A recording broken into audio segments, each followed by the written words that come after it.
যদি জানতো যে আমি শহীদ হওয়ার পরে রাজনৈতিক কৌশল হিসেবে বিপ্লবীরা তাদেরকে পুনর্বাসন করবে, যাদের হাতে আমি মারা গিয়েছি সেই মুগ্ধ আজকে শহীদ হতে দুবার ভাবতো মাননীয় স্পিকার। তাদের উদার মানসিকতার কারণে সাদ্দাম ইরান ভিডিও কলে প্রকাশ্যে হুমকি দিয়ে বেড়ায় যে আসলে বিপ্লবীদেরকে তারা বেঁচে থাকতে দিবে না। বিচারের নামে আজকে যারা ছাত্রলীগ পরিবারের সাথে যুক্ত, যারা ছাত্রলীগের সাথে যুক্ত, তাদেরকে ধরে ধরে বিশেষ কেন বাদ দেন? সে যদি অপরাধ না করে ছাত্রলীগ কোনো অপরাধ মনে করেন আমরা স্পিকার। আপনি তো আসলে বিচার ব্যবস্থাকে ম্যানিপুলেট করতে যাচ্ছেন, সেখানে কোনো সংস্কারের জায়গাটা তো আসলে নাই।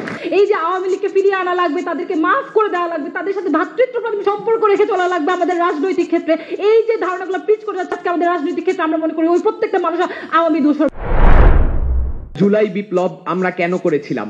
ফ্যাসিজম ও প্রতিহিংসার রাজনীতির কাঠামোগতভাবে বদলে দেবার স্বপ্নে আমরা এই জুলাই বিপ্লব করেছি। আজকে এই সংসদ হলো সেই জুলাই বিপ্লবীদের সংসদ, ও আজকের বিতর্ক জিততে হলে যে দল দেখাতে পারবে তার ব্যবস্থায় সত্যিকার অর্থে ফ্যাসিস্ট কাঠামোকে বদলে দেওয়া সম্ভব, তারাই আজকের বিতর্কটি জিতবে। এই জায়গায় এসে মাননীয় স্পিকার, আমরা সবার আগে ক্ষমতাসীন দল এবং তার দোসর বলতে কি বুঝাচ্ছি এটা একটু ক্যারেক্টারাইজেশন করা দরকার। মাননীয় স্পিকার, ক্ষমতাসীন দল বলতে আমরা বুঝাচ্ছি আওয়ামী লীগ ও আওয়ামী লীগের জোটভুক্ত বিভিন্ন রকম ছোট ছোট দল এবং আওয়ামী লীগের হেজিমনিকে সহায়তা করা বিভিন্ন ছোট ছোট দল। এই দলগুলোর মধ্যে অনেকগুলো দল প্রাথমিক পর্যায়ে আওয়ামী লীগের ফ্যাসিবাদ দ্বারাই নিপীড়িত ছিল, যেমন ধরেন হেফাজতে ইসলাম, কিন্তু পরবর্তীতে তারা বিভিন্ন রকম রাজনৈতিক পট পরিবর্তনের প্রক্রিয়ায় আওয়ামী লীগের সাথে যুক্ত হয়। এই সবগুলো দলকে আমরা একসাথে আজকে ক্ষমতাসীন দলের সাথে বিবেচনা করব, এবং দোসর বলতে আমরা বিবেচনা করব সেই সব মানুষদের যারা হচ্ছে লীগের যে সচেতনভাবে হেজিমনি টিকিয়ে রেখেছে, আওয়ামী লীগকে সমর্থন করেছে এবং বিভিন্ন রকম সুবিধা ভোগ করেছে। কিন্তু মাননীয় স্পিকার, এই জায়গায় এইটা এখনই বলে রাখা দরকার যে এই বিষয়টারও আসলে সুনির্দিষ্ট কোনো মাপকাঠি নাই। যেমন অনেক মানুষ অনেক হলের সিট পাওয়ার জন্য বাধ্য হয়ে ছাত্রলীগ করেছে, সেও কিন্তু আমাদের সংজ্ঞামতে দোসর। আবার অনেক সাংস্কৃতিক সাধারণ ব্যক্তিত্ব তারা হচ্ছে মনে করেছে দেশে প্রগতিশীলতার চর্চার জন্য আওয়ামী লীগ দরকার, তারাও কিন্তু এখানে আজকে আওয়ামী লীগের দোসর হিসাবে পরিগণিত হবে। উদার মানসিকতা বলতে আমরা আজকে আদালত বা আইনি প্রক্রিয়া এগুলো কোনোটাই বাদ দিয়ে দিচ্ছি না। জুলাই অভ্যুত্থান চলকালীন সময়ে যে সকল ঘটনা ঘটেছে তার সুষ্ঠু বিচার বা এর আগের ঘটনাগুলোরও বিচার আমরা দাবি করছি। কিন্তু আমরা উদার মানসিকতা বলতে যেটা বুঝাচ্ছি সেটা হচ্ছে সামাজিক বা প্রাতিষ্ঠানিক যে বিভিন্ন প্রক্রিয়ায় কাঠামোগতভাবে এই যে জনগোষ্ঠী এদেরকে রিকনসিলিয়েশনের সুযোগ দেয়া হবে কি হবে না।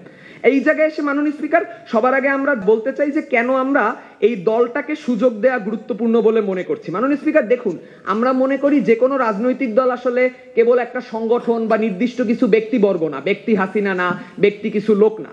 সেই জায়গা থেকে একটা সংগঠন আসলে একটা মতামত বা একটা নির্দিষ্ট মতাদর্শ। এই মতাদর্শ না রাতারাতি আপনি বদলে ফেলতে পারেন না, বা একটা মতাদর্শকে নিষিদ্ধ করে দিলেই সেই মতাদর্শটা রাতারাতি আপনার সমাজ থেকে চলে যায় না। আমরা তাই মনে করি যে এই জায়গায় একটা মতাদর্শ সেটাকে প্রকাশ করতে দেয়া সুযোগ দেওয়াটা বরং ফ্যাসিজমের কাঠামোটাকে ভঙ্গ করতে সহায়তা করে। এই জায়গাতেই মাননীয় স্পিকার আরেকটি গুরুত্বপূর্ণ বিষয় হচ্ছে অপোজিশন এসে হয়তো এখানে বলে যাবেন যে ফ্যাসিস্টদেরকে তো নাৎসিদেরকে তো বিভিন্ন সময় নিষিদ্ধ করা হয়। মাননীয় স্পিকার, দেখুন, আমরা মনে করি যে সকল সংগঠন জঙ্গি বা ফ্যাসিস্ট এদেরকে বিচারিক বা আদালতের প্রক্রিয়ায় নিষিদ্ধ করা সম্ভব, এবং আমরা আমাদের দেশের বিচার ব্যবস্থার প্রতি আস্থা রাখি। সেই জায়গা থেকে আমরা মনে করি বিপ্লবী একটি সরকার বা বিপ্লবীদের দ্বারা গঠিত একটি প্ল্যাটফর্ম আজকে বিচার ব্যবস্থার উপর হস্তক্ষেপ করতে পারে না। হস্তক্ষেপ করলে কি হয় সেটা আমরা 2013 সালের গণজাগরণ মঞ্চে দেখেছি, যার ফলশ্রুতিতে আজকে এসে এই ঘটনার আবির্ভাব হয়েছে। মাননীয় স্পিকার, আমরা মনে করি এই যে ফ্যাসিবাদের একটা চক্র বারবার ফিরে আসে, এটা কেন আসে? কারণ হচ্ছে যখন আওয়ামী লীগ ক্ষমতায় আসে তারা হচ্ছে 1971-এর ফ্যাসিস্ট হিসাবে শিবিরকে আইডেন্টিফাই করে তাদেরকে অপারেশন করে, আবার শিবিরও উল্টাটা করে। তো এইভাবে আমরা চাই যে এই কাঠামোটাকে বদলে দেওয়াই হতে পারে একমাত্র বিপ্লব, যে বিপ্লবটা এর আগে বাংলাদেশে কখনো হয়নি। মাননীয় স্পিকার, পাশাপাশি কৌশলগত জায়গাতেও যদি আমরা বলি, আজকে দেখেন যে আপনি যদি আওয়ামী লীগকে বাদ দেন বা নিষিদ্ধ করেন, সাথে সাথে কিন্তু আওয়ামী লীগের এই লোকজনরা উধাও হয়ে যাবে না। তারা তখন অন্য কোনো একটা নামে অন্য কোনো একটা দলের হয়ে আবারও ফিরে আসবে, এবং আপনি তখন তাদেরকে সরাসরি দায়বদ্ধ করতে পারবেন না, কারণ সে তো আওয়ামী লীগ নামে অপরাধ করছে, এই নামে তো তার কোনো অপরাধ নাই। পাশাপাশি আমরা মনে করি যে ছোট ছোট যে দলগুলোর আওয়ামী লীগ সরকারের সাথে যুক্ত ছিল, এই দলগুলোর একটা বড় সংখ্যক দল আসলে বিভিন্ন রকম কৌশলগত কারণে যুক্ত ছিল, এবং তারা সময়ে সময়ে অনেক সময় আওয়ামী লীগের বিরোধিতাও করেছে, যদিও তারা জোটে থাকার কারণে ওই বিরোধিতা গুরুত্বপূর্ণ বিরোধিতা হিসাবে না, কিন্তু তাদেরকে আমরা মনে করি তাদেরকে রাজনীতি চালিয়ে যাওয়ার একটা সুযোগ দেওয়া উচিত।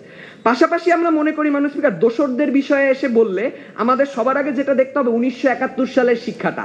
1971 সালের পরে আমরা বাংলাদেশের একটা বড় সংখ্যক বিহারি জনগোষ্ঠী, আরো বিভিন্ন রকম জনগোষ্ঠীকে রাজাকার, এভাবে বিভিন্ন রকম ট্যাগ করে আমরা তাদেরকে জাতীয় ঐক্যের প্রক্রিয়ায় নিয়ে আসতে পারিনি। ফলাফল কি আজকে পর্যন্ত এই সেই মুক্তিযুদ্ধের 1971-এর এই বিভেদ রেখাটা এখনো মিটে নাই এবং এটাকে কেন্দ্র করে বারবার ফ্যাসিজম ফিরে আসছে। আমরা এই বিষয়টা থেকে শিক্ষা নিয়ে প্রথমত এই ব্যবস্থার বদল করতে চাই। পাশাপাশি আমরা মনে করি মানুষ স্পিকার কে দায়ী কে দায়ী না, এই বিষয়টা আসলে বিপ্লবী সরকার বা বিপ্লবীদের দ্বারা গঠিত কোনো একটা প্ল্যাটফর্ম থেকে হওয়া উচিত না, সেক্ষেত্রে মব জাস্টিসের ঝুঁকিটা তৈরি করে। মানুষ স্পিকার আমরা মনে করি যে এই ধরনের মব জাস্টিস থেকে দেশের সংহতি নষ্ট হয়, যার ফলে বৈদেশের কাছে আমাদের ক্ষতি হয়। পাশাপাশি আমরা মনে করি অনেক নিরপরাধ মানুষ রয়েছেন যারা এই প্রক্রিয়ার মাধ্যমে ঝুঁকির মুখে পড়েন। এই বিষয়গুলো সম্পর্কে আমাদের পরবর্তী বক্তা আরো বিস্তারিত বলে যাবেন। আমাদের মডেলে জুলাই আন্দোলনের মূল চেতনাটি রক্ষিত হয়, তাই আশা করি আমরা বিতর্কটি জিতবো। ধন্যবাদ। দাবির পক্ষ নিয়ে কোনো কথা বলে না, ওই মানুষগুলো হচ্ছে আওয়ামী ফ্যাসিবাদের দোষরা। আমরা বিশেষ করে ওই মানুষগুলো পরবর্তী সময় ওই মানুষগুলো যারা কিনা বর্তমানে অনলাইন অফলাইন থেকে শুরু করে মিডিয়া থেকে শুরু করে প্রত্যেকটা সেক্টরে এই যে আওয়ামী লীগকে ফিরিয়ে আনা লাগবে, তাদেরকে মাফ করে দেওয়া লাগবে, তাদের সাথে ভ্রাতৃত্বপ্রতিম সম্পর্ক রেখে চলা লাগবে আমাদের রাজনৈতিক ক্ষেত্রে, এই যে ধারণাগুলো পিচ করে যাচ্ছে আমাদের রাজনৈতিক ক্ষেত্রে, আমরা মনে করি ওই প্রত্যেকটা মানুষ আওয়ামী দোষর। কিন্তু তাদের সংজ্ঞানে এই ত্রুটিগুলো থেকে যায়। পরবর্তীতে লক্ষ্য করুন মানুষ স্পিকার, তারা যে প্রতিহিংসা রাজনীতি বলে এই আমাদের রাজনীতিকে, আমাদের বিপ্লবীদের রাজনীতিকে ট্যাগ দেওয়ার চেষ্টা করে, এটা কোনোভাবে প্রতিহিংসা রাজনীতি নয় এবং এই রাজনীতি কোনোভাবে ভ্যাকুয়াম সৃষ্টি করা রাজনীতি নয়। মানুষ স্পিকার, আপনি যদি দেখেন আজকে জানা সে রাজপথে কাজ করছে, সে আমাদের জনমানুষের আকাঙ্ক্ষার কথা বলছে, এই জনগণের আকাঙ্ক্ষার কথা যে মানুষ স্পিকার উঠে আসছে, এটা কোনোভাবে আজকে মানুষের প্রতিহিংসা রাজনীতি নয়। এইটাই আজকে বাংলাদেশ প্রকৃত রাজনীতি। আজকে সরকার দলকে কে মানুষ স্পিকার তাদেরকে এই ট্রেড অফ করার প্রিন্সিপাল রাইটটা দেয়। এই যে শহীদ হয়েছে, এই যে মানুষগুলো আজকে শহীদের পরিবারগুলো কাতরাচ্ছে, এই যে আহতর পরিবারগুলো, ওদের অনুভূতির সাথে ওদের আকাঙ্ক্ষার সাথে ট্রেড অফ করার অধিকারটা কে দেয় পলিটিক্সের মধ্যে দিয়ে। আপনি আজকে দেখুন একটু পরে আমি আমার জায়গাটা ক্লিয়ার করি। পরবর্তী দেখুন এই যে পতিত ক্ষমতাশীলরা ছিল তারা কি করেছে, আপনি যদি দেখেন তাদের সিস্টেমটা কি ছিল।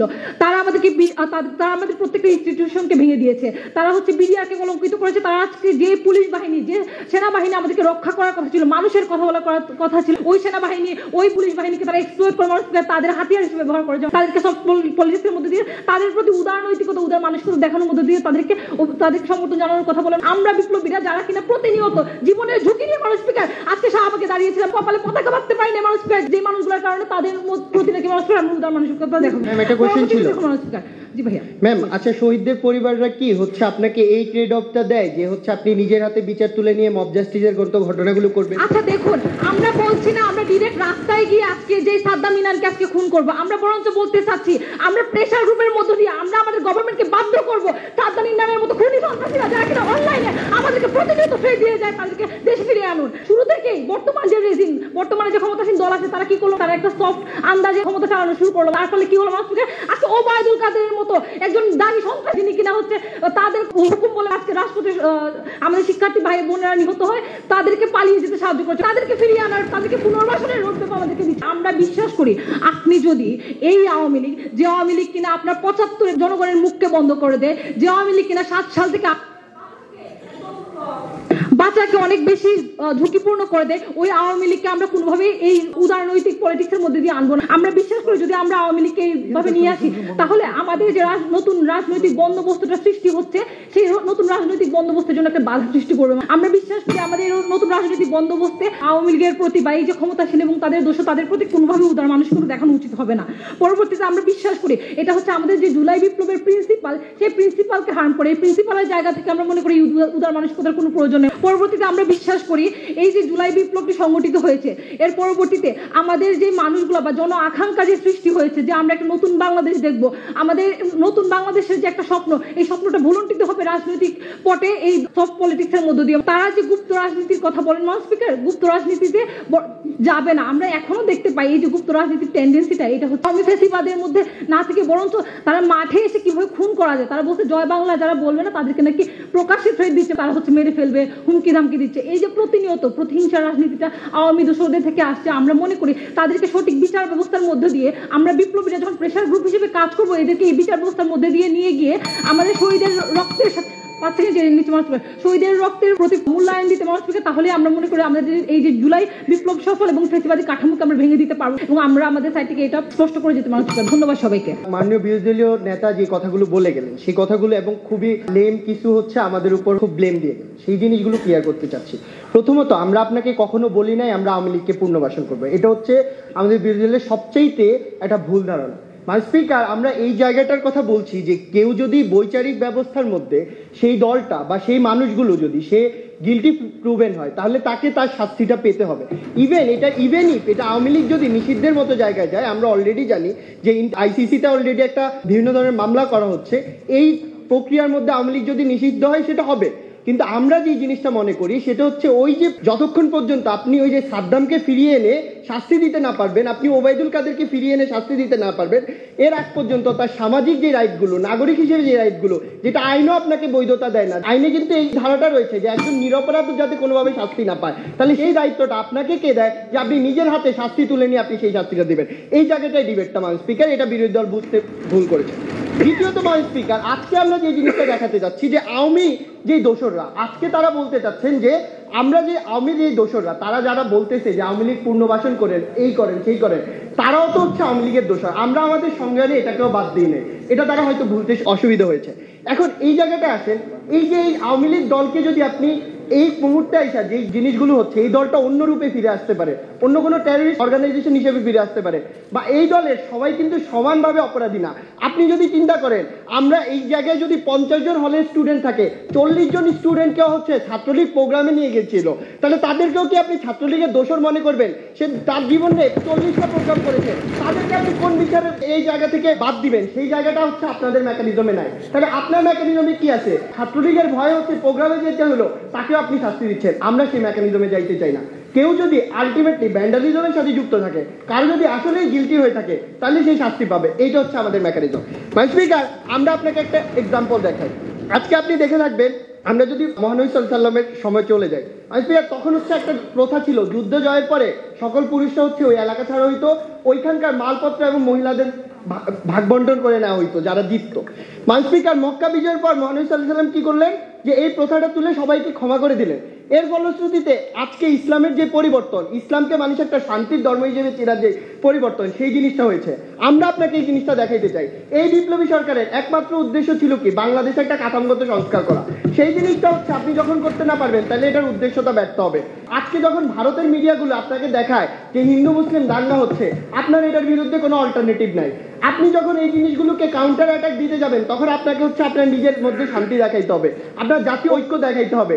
কিন্তু আপনি যখন এই ধরনের জায়গাগুলো নিয়ে বেশি বেশি কথা বলবেন তখন আলটিমেটলি হচ্ছে আপনার দেশের মধ্যে অস্থিরতা বাড়বে। রাজনৈতিক অস্থিরতা বাড়ার মাধ্যমে আপনার আন্তর্জাতিক অঙ্গনে এই সরকারের বৈধতার চ্যালেঞ্জ হবে, তার ফলশ্রুতিতে এই সরকারের দুর্নাম হবে। তাহলে এই সরকারের যে উদ্দেশ্য ছিল সেটা আলটিমেটলি ফুলফিল হবে না। আজকে আমাদের মডেলে কি ছিল? আমরা সরকারকে বিচার করতে বলবো। তারা কি বলতেছে? তারা প্রেশার ক্রিয়েট করে সরকারকে বিচার করতে বলবে। দুইটা মডেলের মধ্যে কোনো ডিফারেন্স কি আপনাদের চোখে পড়ে কিনা জানা নাই, আমার অন্তত পক্ষে চোখে পড়ে না। তাহলে তাদের এক্সক্লুসিভ মডেলটা কোন জায়গায়? তারা যদি কি করতে চায় সেই জিনিসটাই তারা ক্লিয়ার না। তারা কি এটা করতে চায় যে তারা একটা সন্ত্রাসী বাহিনী ক্রিয়েট করবে, আওয়ামী লীগের যত দোষর আছে সবাইকে গিয়ে এরা মারা শুরু করবে? এই ধরনের কিছু যদি হয়ে থাকে সেটা আলটিমেটলি হচ্ছে আপনাকে একটা বেটার প্রুভেন সিনারিও দিতে পারবে না। কোশ্চেন করি, আপনাদের কেন মনে হয় জুলাই বিপ্লবীদের মতো এত মেরিটোক্রেট যারা জননেতা ছিল এবং সহনশীল জননেতারা ছিল, এরা কেন মব জাস্টিসের মতো জিনিসটাই আপনার এক্সট্রিম কেসে গিয়ে সবসময় মনে হয় এই জিনিসগুলোই করবে? এর সাথে বেটার কিছু কি তাদের করার ছিল না বা নাই? স্যার, একটা বেটার কেস সিনারিও আপনাকে দেখাই। সেই জিনিসটা হচ্ছে উনি আমাকে যে প্রশ্নটা করলেন যে আপনি মব জাস্টিস করবেন না, বাংলাদেশে গত 5 মাসে কি হয়েছে? একটা আওয়ামী লীগের যারা করে, যাদের দলে করে, তারা কি তাদের ঘরে থাকতে পেরেছে? আওয়ামী লীগে 5-6 তারিখে কতজন আওয়ামী লীগের নেতা হচ্ছে বিএনপি বা অন্যান্য সংগঠনের দ্বারা খুন বা হত্যার সাথে জড়িত ছিল? সেই জিনিসগুলো কি আইনি বৈধতা আছে? তাহলে সেগুলোকে যদি আপনি মব জাস্টিসের কালচারের মধ্যে না পড়েন তাহলে কোন জায়গায় ফেলবেন? আপনি বলতে পারবেন এগুলো বিএনপি বা জামাতের কাজকর্ম, তারাও আপনাকে বিপ্লবী সহায়তা করেছে, তারাও বিপ্লবীদের মধ্যে পড়ে। আপনি বলতে পারবেন এগুলো কোন ধরনের সন্ত্রাসী কাজকর্ম, অনেককে এইটার মধ্যে ছিল, তাহলে আপনি এটাকে আলাদা করতে পারবেন না। আপনি হয়তো বলবেন সমন্বয়ক বা হচ্ছে আপার লেভেলে যারা আছে তারা করতে পারে না, কিন্তু কিন্তু আপনি যখন এই ধরনের স্ট্যান্ড নেবেন তখন ওই যে রুট লেভেলে ছোট ছোট মানুষগুলোর মধ্যে যায়, সবার পারসেপশন সেম না, সবাই সেমভাবে বিচার করতে পারে না, তখন তাদের এগেইনস্টে এই ধরনের কালচারগুলো তৈরি হয়। তাহলে এইটা কখনো এরকম ইন্ডিকেটিভ হইতে যায় না, এটা হচ্ছে আপনি যখন এই ধরনের জিনিসগুলোকে স্বীকৃতি দিবেন এটা অটোমেটিকলি হয়ে যাবে। আমরা আরো যে জিনিসটা দেখাচ্ছি এখানে আরো এক্সট্রিম সিনারিও যদি দেখেন, মব জাস্টিসের মতো ঘটনাগুলো আপনাকে কি করবে, আওয়ামী সরকার যদি কখনোই বা এদের দোষকদের দ্বারা যদি সরকারগুলো চলে আসে, যারা হচ্ছে এই ধরনের প্রবলেমগুলো করেছে তারা আলটিমেটলি পরবর্তীতে শহীদের মর্যাদা পাবে।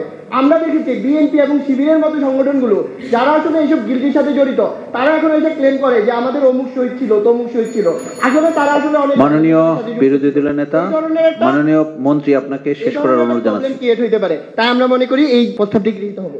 প্রথমত আমরা এই ক্ষমতাসীন সরকারের দোসর বলতে তাদের সবাইকে বুঝাইনি যারা শুধুমাত্র ক্ষমতাসীন দলের সাথে যুক্ত ছিল। আপনাকে বুঝতে হবে ক্ষমতাসীন দলের সাথে যুক্ত থাকা অনেক মানুষ আছে, যেমন ঢাবি ছাত্র শিবিরের সভাপতি ফরহাদ ভাই, এই মানুষটাও আপনার বিপ্লবীদের মধ্যে ছিল এবং সমন্বয়কদের মধ্যে ছিল। এরকম আরো অনেক মানুষ আছে যারা আপনার বিপ্লবীদের মধ্যে ছিল এবং তারা বিপ্লবকে একদম মেইন টিম থেকে লিড দিয়েছে। তার মানে হচ্ছে প্রত্যেকটা মানুষ আসলে তাদের সাথে যুক্ত দোসর হিসেবে কাজ করেনি। আমরা দোসর হিসেবে তাদেরকে বোঝানোর চেষ্টা করছি যে এই মানুষগুলো দেখেছে যে প্রতিনিয়ত এইরকম মানুষজন খুন করা হচ্ছে এবং এর পরবর্তীতেও আপনার সেই নেত্রীর পক্ষে তারা দাঁড়িয়েছিল, তারা নেত্রীর পক্ষে সবসময় সাপোর্ট করেছে এবং তারা এই খুনকে এবং শেখ হাসিনার ক্রসফায়ারকে প্রতিনিয়ত হচ্ছে সমর্থন করে গেছে। এবং এই মানুষগুলোকে আপনার প্রমাণ করা খুব সহজ। এই মানুষগুলোর আশেপাশের মানুষজন প্রতিটা ঢাবির প্রতিটা হলে মানুষজন জানে যে কারা আসলে তাদের পক্ষে ছিল, কারা তাদের পক্ষে ছিল না। সুতরাং এগুলো কোনো হচ্ছে আপনার মব জাস্টিসের শিকার না। আমরা সবাই জানি ছাত্রলীগের নেতারা আসলে কিভাবে কাজ করেছে এবং এই জিনিসগুলো প্রকৃতভাবে আমরা চিনি যে এই দোসররা দেখতে কেমন এবং দোসরদের প্রতি। জি,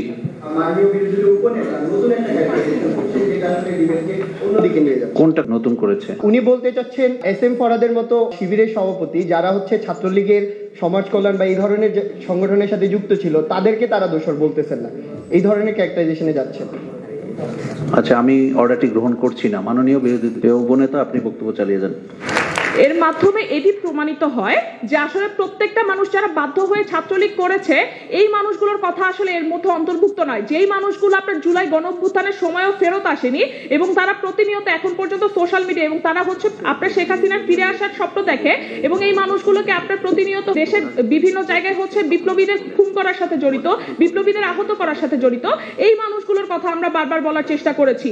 আমরা আপনাকে দেখানোর চেষ্টা করবো এই দোসরদের মানসিকতা কেমন।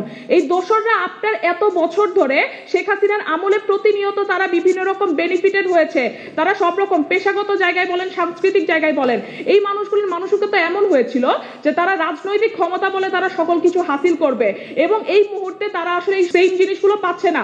সুতরাং প্রত্যেকটা মানুষের মানসিকতা হচ্ছে যে আপনার এই শেখ হাসিনা সরকার আবার ফেরত আসলে বা তারা আসলে আবার সুযোগ পেলে এই বিপ্লবীদেরকে আর বেঁচে থাকতে দিবে না, এই বিপ্লবীদের আসলে আর কোনো জায়গা থাকবে না, সরকার ব্যবস্থাকে তারা ঠিকভাবে রাখবে না।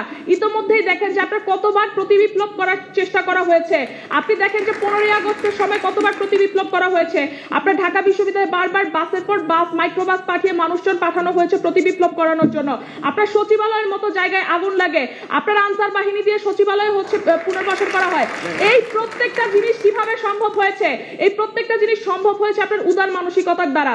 কারণ আপনি যখন ধীরে ধীরে উদার মানসিকতার মতো দিকে যান সেই জায়গাগুলোতে আপনার বিচার ব্যবস্থার মতো জায়গাগুলোতে ওই দায়বদ্ধতাটা থাকে না যে এই মানুষগুলোর বিচার আপনার খুব জলদি পরিমাণে করতে হবে।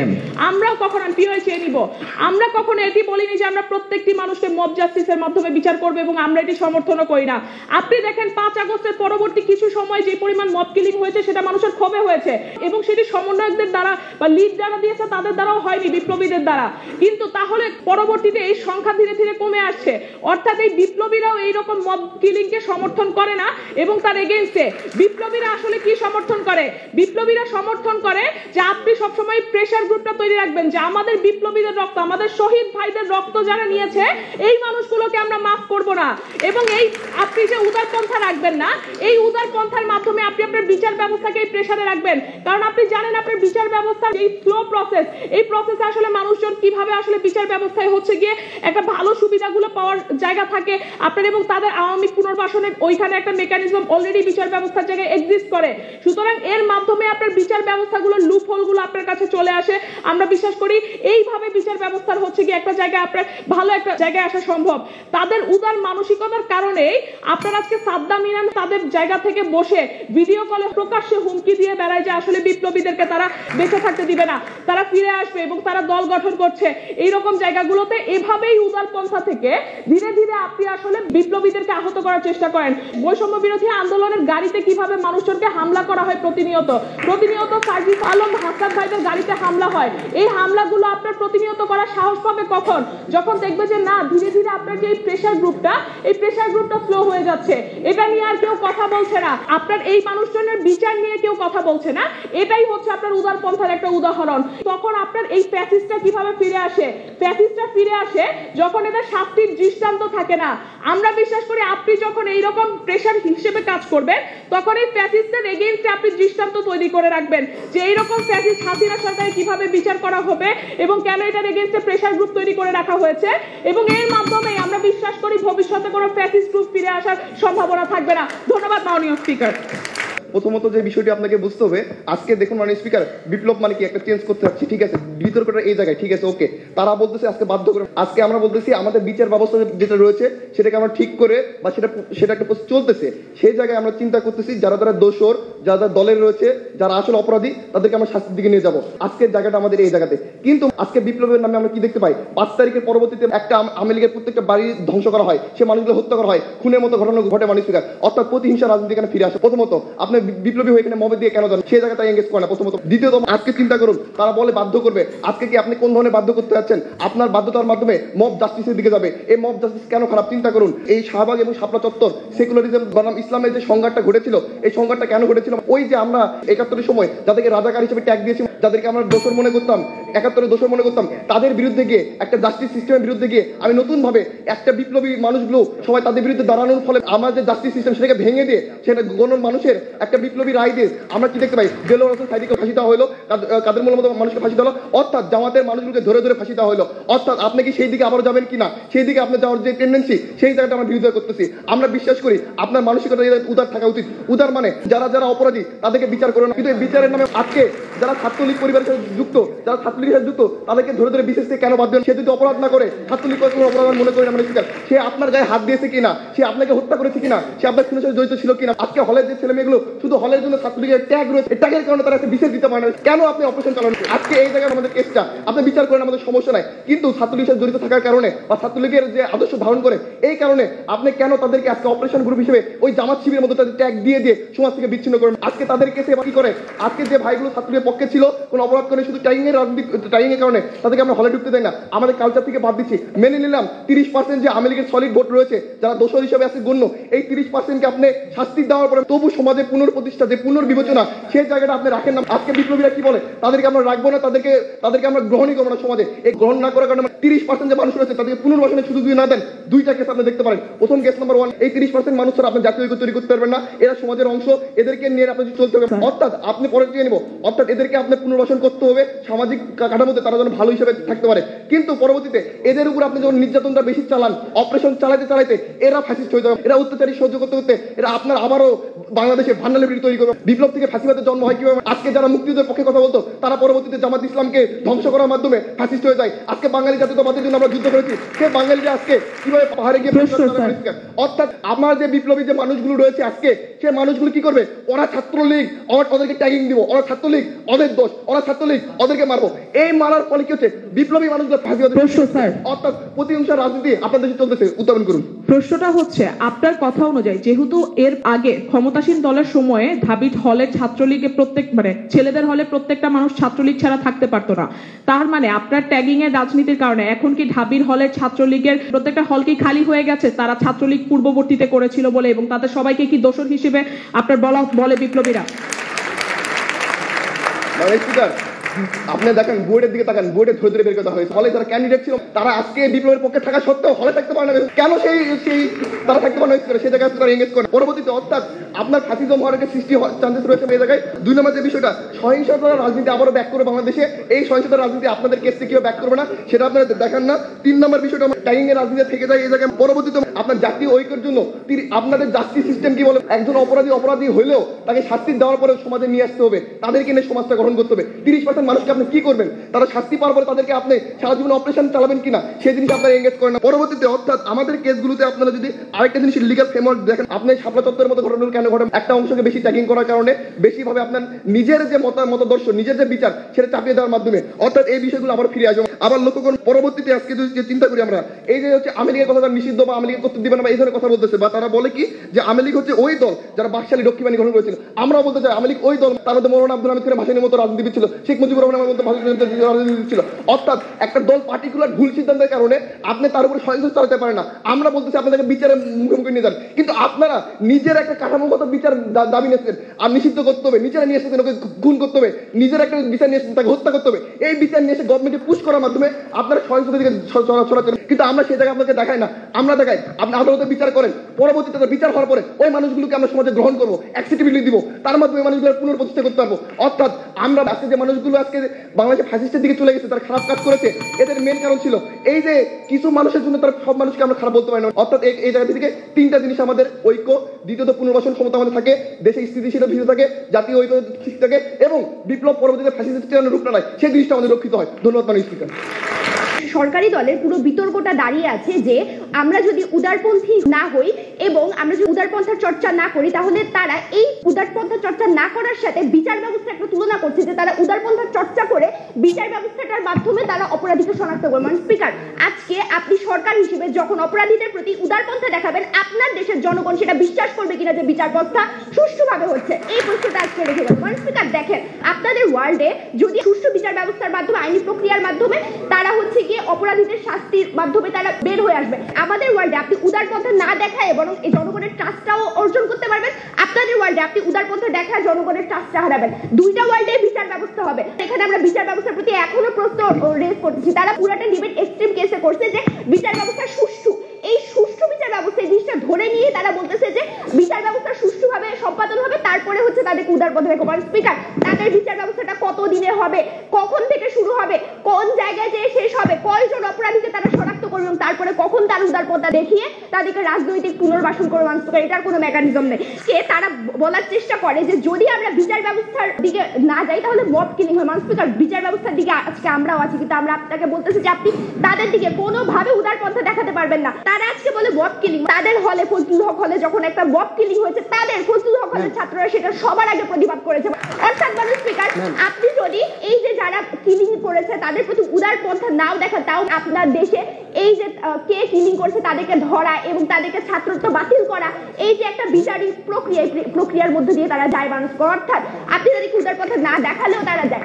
ম্যাম, একটা প্রশ্ন ম্যাম, আমি পরে চেয়ে নিব। বরং উদারপন্থা দেখার যে সমস্যাগুলো হবে সেই সমস্যাগুলো আজকে আমাদের পক্ষ আপনাদেরকে দেখিয়ে দিয়েছে। আমরা আপনাদেরকে দেখাই যে কেন এটা প্রিন্সিপালি আনজাস্টিফাইড, কেন আজকে ভিকটিম যারা এই পুরা ধ্বংসযজ্ঞের, এই পুরা জুলাই আন্দোলনের যারা ভিকটিম, তাদের নৈতিকতার প্রতি, তাদের মূল্যবোধের প্রতি কেন আজকে অবিচার করা হবে? আজকে মুগ্ধ যদি জানতো যে আমি শহীদ হওয়ার পরে রাজনৈতিক কৌশল হিসেবে বিপ্লবীরা তাদেরকে পুনর্বাসন করবে যাদের হাতে আমি মারা গিয়েছি, সেই মুগ্ধ আজকে শহীদ হতে দুবার ভাবতে পারেন স্পিকার। অর্থাৎ স্পিকার, এই যে বিপ্লবীদের উপর পাড়া দিয়ে, বিপ্লবের উপর পাড়া দিয়ে আপনি তাদেরকে রাজনৈতিক অভিবাসন দিচ্ছে শুধুমাত্র রাজনৈতিক কৌশল হিসেবে, এইটাতে আপনি আসলে জনগণের আস্থা হারাবেন। জনগণের আস্থা হারানোর মাধ্যমে বড় ভোট ব্যাংক। আজকে তারা 30% ভোট ব্যাংকের কথা বলে, তাদেরকে এই জিনিসটা খুব সুস্পষ্টভাবে বুঝতে হবে যে ভোট ব্যাংক এবং ফ্যাসিবাদের দোষ এই দুইটা জিনিস মূলত আলাদা। যারা প্রত্যেকে এই জায়গাটাতে ভোট দিয়েছে তারা সবাই দোষ, ব্যাপারটা এরকম না। যারা এই গণহত্যার মতো জিনিসটাকে শুরু থেকে সমর্থন করেছে এবং আজকে এখনো পর্যন্ত তারা মনে করে যে নেত্রী যা করেছে ঠিক করেছে, তারাই আজকে ফ্যাসিবাদের দোষের। আপনি যখন এই দলটা রাজনৈতিক কৌশলের মাধ্যমে পুনর্বাসন দেন, তখন আসলে আপনি কি সিনারিও প্রতিষ্ঠা করেন? আপনি প্রতিষ্ঠা করেন যে আমার যদি রাজনৈতিক দলের প্রভাব প্রতিপত্তি থাকে, তাহলে আমি যতই গণঅভ্যুত্থানের মতো অবস্থা সৃষ্টি করি না কেন, গণহত্যার মতো অবস্থা সৃষ্টি করি না কেন, বিপ্লবীরা কয়দিন পরে আমাকে আবার পুনর্বাসন করবে। কেন? কারণ আমার সেই প্রভাব প্রতিপত্তিটা আছে একটা রাজনৈতিক দল হিসেবে। সেই রাজনৈতিক দলকে একটা পাড়া দেওয়ার জন্য আপনার এই বিপ্লবী ছাত্র জনতা আছে বা বিপ্লবী দল আছে, সেটা আজকে একটা ফরমোস্ট দায়িত্ব জনগণকে দেখানো যে না, এই দলটা এই যে শুরু থেকে সেই 75 থেকে সেই 7 থেকে আপনাদের উপরে যে একটা রাজনৈতিক কলকাঠি নাচছে, বারবার ফেরত আসছে বিভিন্ন রূপে, এই রাজনৈতিক দলটাকে আজকে আমরা পাড়া দিতে সক্ষম। ম্যাম, একটা প্রশ্ন ম্যাম, প্লিজ। আমরা আপনাকে দেখায়, আমি একটু পরে চেয়েছি। তারা আজকে আমাদেরকে যে কেসটা দেখায়, বিচার ব্যবস্থার মাধ্যমে তাদেরকে শাস্তি দিবে এবং তারপরে তাদেরকে সামাজিক এবং প্রাতিষ্ঠানিক পুনঃপ্রতিষ্ঠা করবে। মাননীয় স্পিকার, এই প্রাতিষ্ঠানিক পুনঃপ্রতিষ্ঠা করার পরে তারা অ্যাকচুয়ালি কি পজিটিভ আউটকাম আনবে, কিভাবে তারা জনগণের আস্থাটা অর্জন করবে, কিভাবে তারা অন্যান্য রাজনৈতিক দলকে অ্যাকচুয়ালি তাদের দিকে আনবে এবং একটা রাজনৈতিক স্থিতিশীলতা তৈরি করবে, তার কোনো মেকানিজম তারা দেখে না। বরং আমরা মনে করি যে আপনার এই কাজটার জন্য রাজনৈতিক অস্থিতিশীলতা আরো বাড়বে। জনগণ মনে করবে ওকে ফাইন, যদি সরকার তাদের প্রতি উদারপন্থা দেখে তাহলে আমরা মব কিলিং করে ওই তাদেরকে মারবো। তো আপনার ওয়ার্ড মব কিলিং আরো বেশি বেড়ে যাবে, কারণ আমার স্পিকার জনগণ দেখবে যে না, তারা তো উদারপন্থা দেখাচ্ছে, এখানে বিচার প্রক্রিয়া সঠিক হচ্ছে কি হচ্ছে না এটার কোনো মেকানিজম নাই। আজকে আমরা বলি যে আমরা কোনো অপরাধের দায় মুক্তির সুযোগ দিব না, তাদেরকে আমরা যখন একটা নির্দিষ্ট সময় আমরা তাদেরকে কোনো ধরনের উদারপন্থা দেখাবো না, তাকে বিচারিক প্রক্রিয়ার মাধ্যমে এবং দলগত বহিষ্কারের মাধ্যমে তাদেরকে আমরা দেখাবো যে না, তুমি অপরাধটা করেছো এবং তুমি এই শাস্তির যোগ্য। এছাড়া আমরা মনে করি যে আপনি যদি তাদেরকে আবার পুনর্বাসন করেন, আপনার এই বিপ্লবের লক্ষ্য ক্ষুণ্ণ হয়। এই যে 15 বছর ধরে একটা ফ্যাসিস্ট সরকার আপনার এখানে বছরের পর বছর রাজত্ব করেছে, এই সরকারকে আপনি এত কষ্ট করে এত ব্লাডের বিনিময়ে আপনি তাদেরকে নামিয়েছেন, সেই দলকে আপনি যখন আবার পুনর্বাসন করবেন আপনার বিপ্লবের লক্ষ্য ক্ষুণ্ণ হয়, সমাজে স্থিতিশীলতা নষ্ট হয়, বরং রাজনৈতিক ঝুঁকি আরো বেশি বৃদ্ধি পায়। সুতরাং আমরা মনে করি এই প্রস্তাব কোনোভাবেই আজকে সংশোধিত হবে না। ধন্যবাদ মানুষ, ধন্যবাদ। তৃতীয় বক্তা এসে বারবার তাদের 30% মানুষের কথা বলেছেন। তাদের এটা বুঝতে ভুল আছে যে 30% বাংলাদেশের জনগণ আসলে তাদের ভোট ব্যাংক। ভোট ব্যাংক আর দোসর কখনো একরকম হয় না। অর্থাৎ আওয়ামী লীগের ভোট ব্যাংক হচ্ছে তাদের প্রতি তাদের রাজনৈতিক মতাদর্শ দেখে যারা তাদেরকে ভোট দেয়, এরকম 30% মানুষ এক্সিস্ট করে। তার মানে তাদের সবাই যে দোসর, এই দোসরদের কথা আমরা বলিনি। সুতরাং এই সংখ্যা এত বিশাল না যতটা তারা দেখানোর চেষ্টা করেছেন। দ্বিতীয়ত, তাদের আজকে বিতর্কটা জিততে হলে তাদেরকে দেখানো উচিত ছিল যে কিভাবে আমরা বারবার যখন প্রশ্ন করছি যে এই দোসররা আবার আগ্রাসী রূপে ফেরত আসতে পারে, তাদের প্রসেসে উদারপন্থার মাধ্যমে কিভাবে এই দোসররা আর আগ্রাসী পন্থায় ফেরত আসবে না। তারা একটা কথা বলে যাননি যে কিভাবে দোসররা আর ফেরত আসবে না বা দোসররা আপনার একটা ভালো পলিটিক্যাল সিস্টেমের জন্য কাজ করবে, বরঞ্চ তারা এই রকম জায়গাগুলোতে একটা বাজে একটা উত্তর দিয়ে যায় যে না, আপনারা হচ্ছে মব জাস্টিস বা ফ্যাসিবাদের মতো জায়গাগুলো হচ্ছে এক্সিস্ট করবে। তারা বারবার বিচার ব্যবস্থার কথা বলে। আমরা একবারও কখনো বলিনি যে আমরা বিচার ব্যবস্থার বাহিরে মব জাস্টিসে যাব, বরঞ্চ আমরা সবসময় বলেছি যে বিপ্লবীদের উদারপন্থা আমরা করব না। বিপ্লবীরা সবসময় একমত থাকবে যে এই মানুষদের আসলে শাস্তি দেওয়া প্রয়োজন এবং এর মাধ্যমে আপনি একটা পিয়ার গ্রুপ হিসেবে বিচার ব্যবস্থাকে এইটা বারবার মনে করিয়ে দিবেন যে এরকম ফ্যাসিবাদ কিরকম অপরাধ করেছিল এবং এদের বিচার হওয়া কেন খুব বেশি প্রয়োজন। এই বিপ্লবীদের মানসিকতা, বিপ্লবীদের মতামতের উপর ভিত্তি করে, বিপ্লবীদের আদর্শকে ধারণ করে দেশের প্রত্যেকটা মানুষ, শ্রেণী পেশার মানুষ হচ্ছে গিয়ে আপনার গণঅভ্যুত্থানে নেমে এসেছিল। এই মানুষগুলোর এই বিপ্লবীদের উপর আর কোনো সমর্থন বা কোনো আস্থা থাকবে না। এই দেশের জনগণ যে হচ্ছে তাদের উপর ভরসা করে চলে এসেছিল, এইটা আপনার গণঅভ্যুত্থানের প্রিন্সিপালের সাথে জাস্টিফাইড হয় না। তারা প্রিন্সিপালের কথা বলে যে ফ্যাসিবাদ চেঞ্জ করা। আমরা আপনাকে দেখিয়ে যাই যে কিভাবে ফ্যাসিবাদ চেঞ্জ করার জন্য আগের ফ্যাসিবাদের প্রতিটা দোষরের দৃষ্টান্তমূলক শাস্তি হওয়াটা খুব জরুরি ছিল, কিন্তু তারা দেখাতে পায় না যে কিভাবে তাদের পদ্ধতিতে দৃষ্টান্তমূলক শাস্তি হয়। আমাদের পদ্ধতিতে যখন আমরা দেখাই যে আপনি এই পিয়ার গ্রুপ হিসেবে মিনিমাম কাজ করবে বা অ্যাটলিস্ট প্রত্যেকটা পলিটিক্যাল গ্রুপ জানবে যে এরকম বিপ্লব হওয়ার পরে আপনার ফ্যাসিবাদ রূপে আবার ফিরে আসাটা অনেক বেশি কঠোর, ওই মুহূর্তে আমরা বিশ্বাস করি যে একজন সরকারের ফ্যাসিবাদ হওয়াটা অনেক বেশি প্রবলেমেটিক হয়ে যাবে, অনেক বেশি কঠিন হয়ে যাবে এবং এই ব্যবস্থাটাই আমরা বিপ্লবের সংসদ হিসেবে রাখতে চাই যে এইরকম একটা ব্যবস্থাই আমাদের জন্য সাস্টেইন করবে। আমরা মব জাস্টিসের কথা একবারও বলিনি। আমরা পুরোটা বিতর্কে দেখিয়ে গিয়েছি যে কিভাবে মব কিলিং এর এগেইনস্টে বিপ্লবীরা নিজেরাই দাঁড়িয়েছে। যেই সকল এলাকায় মানুষজন মব কিলিং করার চেষ্টা করেছে সেই সকল জায়গায় বিপ্লবীরা প্রতিরোধ গড়ে তুলেছে এবং মব কিলিং না করে বরঞ্চ তারা একটা পিয়ার প্রেসার হিসেবে সবসময় কাজ করবে। সুতরাং বিতর্কে তারা যে বড় বড় জায়গাগুলো দেখানোর চেষ্টা করে, এই একটা জায়গাও তাদের কাছে থাকে না। এমনকি তারা প্রিন্সিপাল, কিভাবে ফ্যাসিবাদের প্রিন্সিপাল হচ্ছে আবার জাগ্রত হবে, এটা ফিরে আসবে, এটার কথা বলে যায়, কিন্তু তাদের কোনো প্রসেস এই বিতর্কে ছিল না যে কিভাবে আবার পুনর্বাসন হবে ফ্যাসিবাদের।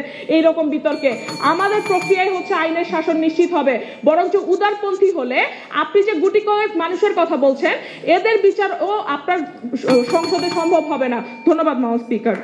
স্যার, সবচেয়ে গুরুত্বপূর্ণ একটা প্রশ্ন করতে চেয়েছিলাম, সেটা হচ্ছে আপনি যখন বিচার ব্যবস্থাকে প্রেসারাইজ করবেন তখন সেই বিচার ব্যবস্থা আসলে কখন ঠিকভাবে ফাংশন করবে বা কিভাবে ঠিকভাবে ফাংশন করবে, এই উত্তরটা আশা করছিলাম, এই প্রশ্নটা বারবার নিতে যাচ্ছিলাম। কিন্তু এই যুক্তিটা এখন দেখালে হয়তো অপোজিশন ক্লেম করতে পারে ভাঙার সুযোগ নেই, কিন্তু এটা অনেক বড় একটা জিনিস, যেটা আমরা 2013 সালে দেখেছি গণজাগরণ মঞ্চের মতো ঘটনাগুলো থেকে। বিচার ব্যবস্থাকে প্রেশারাইজ করার মাধ্যমে সেখানে আমাদের আসলে ওই বিচার ব্যবস্থাটা নিয়ে কি লেভেলের কোশ্চেন তৈরি হয়েছে। তাহলে আপনি যখন এই ধরনের বিচার ব্যবস্থাকে প্রশ্ন করা শুরু করবেন, এবং আমরা দেখেছি যে যারা আসলে সমন্বয় বা বিপ্লবীদের কথা বলেছেন তারা আসলে এই ধরনের এক্সাম্পল ক্রিয়েট করে গিয়েছে যে তারা একটি বিচার বা তারা আসলে যেই ধরনের সংস্কার চায় সেটা নিয়ে এক জায়গায় গিয়ে দিয়ে দেওয়া এবং সেই অনুযায়ী ওই অ্যাকশনটা হওয়া। তাহলে আপনি আসলে কোনো বিচার ব্যবস্থার অংশ না হয়ে আপনি ঠিক করে দিচ্ছেন যে কিভাবে কি হবে এবং সেই অনুযায়ী বিচার ব্যবস্থা ফাংশন করবে। তাহলে এইটা আসলে আলটিমেটলি বিচার ব্যবস্থা ফাংশন করতে পারবে না। তাহলে বিচার ব্যবস্থাকে প্রেশারাইজ করার মাধ্যমে এটা হয় না। দ্বিতীয়ত স্যার, আজকে তারা আপনাকে যে বেটার কেস সিনারিও দেখায়, আমরা আসলে কথা বলতে চেয়েছিলাম আসলে তারা বলে কি আপনাকে যে মানুষটা মনে করে যে হাসিনা ফ্যাসিস্ট না, তারাও আসলে ফ্যাসিবাদের দোষর। আপনি কি মনে করেন স্যার 30% যারা ভোটার তারা এখনো মনে করে যে হাসিনা আসলে তার জন্য ভুল করেছিল? তারা এখনো আসলে মনে করে যে হাসিনা যা করেছিল ঠিক করেছিল বা হাসিনা কোনোভাবে ফ্যাসিস্ট হইতে পারে না? তাহলে আপনার সংজ্ঞায়ন অনুযায়ী বা আপনার ক্লেম অনুযায়ী তারাও দোষরের মধ্যে পড়ে, ওই 30% ভোটারের সবাই দোষরের মধ্যে পড়ে। এবং তারা এই অনুযায়ী বাংলাদেশের পলিটিক্যাল সিনারিওতে আপনি দেখবেন ওই যে আওয়ামী লীগকে ভোট দেয় 1971 বা 1975 সাল থেকে, সে আজীবন আওয়ামী লীগকে ভোট দেয়, সে তার কাছে জুলাই বিপ্লব কোনো একটা মেজর ফ্যাক্টর না, যেটা ইয়াং জেনারেশনের কাছে হয়তো ফ্যাক্টর। আমরা ওই 30% ভোটের কথা বলেছিলাম যে আসলে কনস্ট্যান্ট ভোটার, যার কাছে এগুলো কোনো ফ্যাক্টর না। তাহলে আপনি ওই 30% ভোটারকে হচ্ছে কখনো বাদ দিতে পারেন না, এই মেকানিজম তারা দেখাইতে পারে না। দ্বিতীয়ত স্যার, আপনি হচ্ছে ভিকটিমদের রোল প্লে করতে চান। ভিকটিমরা কখনোই চায় না, ভিকটিমরা চাইছিল বৈষম্য বিরোধী একটা শান্তিপূর্ণ সংস্কার এবং কাঠামোগত সংস্কারের বাংলাদেশ। তাদের আপনি যে মেকানিজম আমাদেরকে দেখান সেখানে আসলে সংস্কারটা কোন জায়গায়? আপনি তো আসলে বিচার ব্যবস্থাকে ম্যানিপুলেট করতে যাচ্ছেন, সেখানে কোনো সংস্কারের জায়গাটা তো আসলে নাই। রেদার আমরা আপনাকে দেখাই গত 5 মাসে বিচার ব্যবস্থার আগের থেকে কিছু হলেও সংশোধন হয়েছে। আপনি কিন্তু নিজেও ওই বিচার ব্যবস্থার উপর হচ্ছে আস্থা রাখতে যাচ্ছেন, আমি নিজেও ওই বিচার ব্যবস্থার উপর আস্থা রাখতে যাচ্ছি, কিন্তু আমি যখন বলি আমি বিচার করবো ওই বিচার ব্যবস্থা দিয়ে, আমার বিচার ব্যবস্থা খারাপ হয়ে গেছে, কিন্তু আপনি প্রেশার দিলে ওই বিচার ব্যবস্থা ভালো হয়ে যাবে, এইটা তো কখনোই পসিবল হইতে পারে না। তাহলে ওই বিচার ব্যবস্থা আলটিমেটলি ম্যানিপুলেটেড হবে। সুতরাং এই বেটার কেস সিনারিওতে ভিকটিম যারা বা আমাদের যারা হচ্ছে শহীদ হয়েছেন তাদের বেটার কেস সিনারিও, তারাও আসলে এটা ইচ্ছা, এটা না। আমাদের যে শহীদ ভাইরা তাদের ইচ্ছা কি ছিল, আপনি যদি তাদের ইচ্ছার প্রতিফলন করাইতে চান সেটা আমাদের কেস সিনারিওতে পসিবল। আমরা কখনো বলি নাই যারা আসলে দোষর, যারা আসলে শহীদদের সাথে অন্যায় করেছে, যারা বাংলাদেশের সাথে অন্যায় করেছে, আপনি তাদেরকে ছেড়ে দেন, আপনি তাদেরকে বিচার করেন, যথাযথ বিচারের মধ্যে আসেন। আপনার কেস সিনারিওতে আসলে বেটার কেস সিনারিওটা কি সেই জায়গাটাই এখন আসলে ক্লিয়ার না। আপনি আসলে ডিবেটটা করেছেন খুব ন্যারো জায়গা নিয়ে, সেই জায়গাটা বেস্ট কেস সিনারিও নিয়ে ডিবেট করতে চেয়েছেন।